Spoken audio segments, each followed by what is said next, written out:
안녕하세요. 예수비전성결교회 안희한 목사입니다.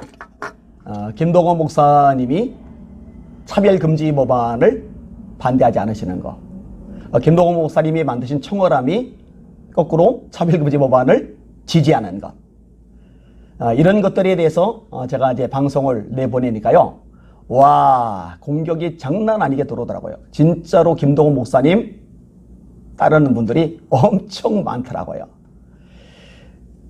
사실 마음속에 부담이 많아요. 야, 내가 괜히 시작했나? 이런 생각이 없잖아 들었어요. 너무 공격이 거세고 욕을 많이 먹으니까요. 그런데 제대로 알려야 되겠다는 생각이 들어서 계속 이 일을 해나가고 있는 겁니다. 그러면서요, 이전 이야기가 생각이 났어요. 예전에 저희 교단, 기독교 대한 성결교회가 WCC에 가입을 하려고 하던 데가 있었습니다. 근데 자료들을 찾아보다 보니까요, 여기에 가입하면 안 돼요. 이건 완전히 배교 집단이더라고요. 정말 생각보다 심각하더라고요. 뭐 예를 들어서 공산주의를 인정해요. 자, 예를 들어서 동성애를 지지해요. 예를 들어서 성경의 권위를 무시해요.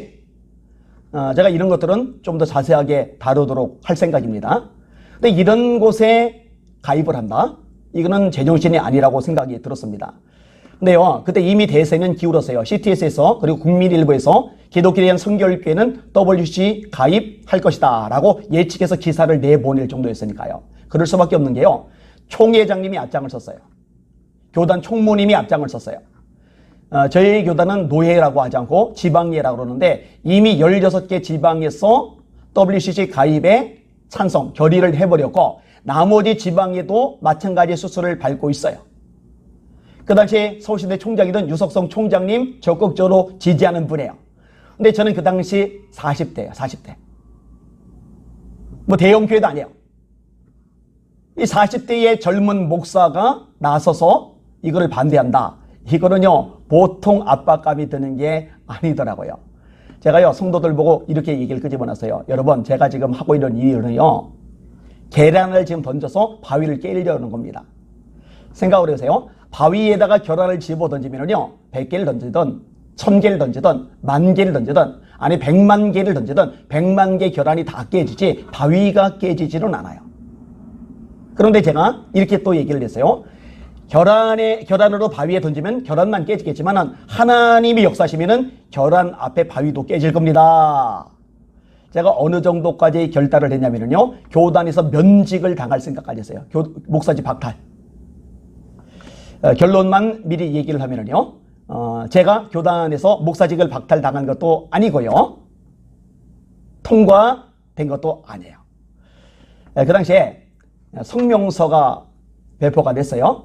감사하게도 움직여주시는 목사님이 계세요. 특별히 증경 총회장님 중에 다른 증경 총회장님들을 모아주셨어요. 그분들 이름으로 성명서가 나갔어요. WCC에 가입하면 안 되는 이유 10가지, 그 성명서 내용은 제가 썼어요. 세안교회에서 총회가 열렸어요. 그 당시 주남선 목사님이 심호하시던 교회입니다. 우리에게 청년들을 데리고 가서 그 교회 앞에서 대의원들에게 이 성명서, 왜 WCC에 가입하면 안 되는지 10가지 내용이 담긴 것을 전체 대의원들에게 나눠줬어요. 그리고 제가 그 전에 어떤 작업을 했느냐, 모든 교회 목사님들에게 A4 용지 40페이지를 썼어요. 이걸 한 번에 다 버리면 안 읽으니까 나눠서 계속 보내요. 그랬더니요, 어떤 지방의 회장님은 이런 내용들을 몰랐다. 우리 지방이가 WCC 가입 통과시켰는데 이거 뒤집었겠다. 이런 식의 내용들이 오기 시작을 하더라고요. 그리고 어떻게 되느냐, 총회 당일날 기적적으로 이 WCC 통과시키는 이 상정안이 상정조차도 되지 않고 결국 흐지부지 사라졌어요. 그리고 그 이후로 지금까지 통과가 되지 않고 있습니다. 그때요, 얼마나 엄청난 압박이 심했겠어요? 그죠? 지금 김동원 목사님 이 차별금지 법안 관련돼서 제가 압박을 받고 공격을 받는 거는 아무것도 아니에요. 솔직히 말해서 부담이 없다는 말 알았게요. 힘들어요. 답답해요. 속상해요. 그리고 아주 고약한 식의 글들이 저한테 주어질 때마다 상처가 돼요. 그럼에도 불구하고 제가 옳다고 생각하기 때문에 이거는 진리를 위한 싸움이라고 생각하기 때문에 포기하지 않고 하는 건데, 이전에 더 큰 것도 이기게 하신 하나님께서 이번 것도 이기게 하실 줄 믿습니다. 참 감사하게도요. 어떤 집사님은 저한테 카톡을 보내셨는데 저를 위해서 공격받는 저를 위해서 금식 기도를 하시겠대요. 얼마나 감사한지 너무너무 힘이 나더라고요. 그리고 굉장히 많은 분들이요 저한테 연락을 해오시는데요. 격려와 용기를 주세요. 기도해 주고 계세요. 그 기도 때문에 그 격려 때문에 뚫고 나가게 될 겁니다. 사랑하는 시청자 여러분, 우리 진리를 위해서 싸웁시다. 우리 하나님의 말씀이 지켜지는 이 일을 위해서 우리 삶을 걸어봅시다. 하나님께서 기뻐하신다면 어떤 대가든지 지불할 수 있는 저와 여러분들이 되었으면 좋겠습니다. 할렐루야, 승리합시다.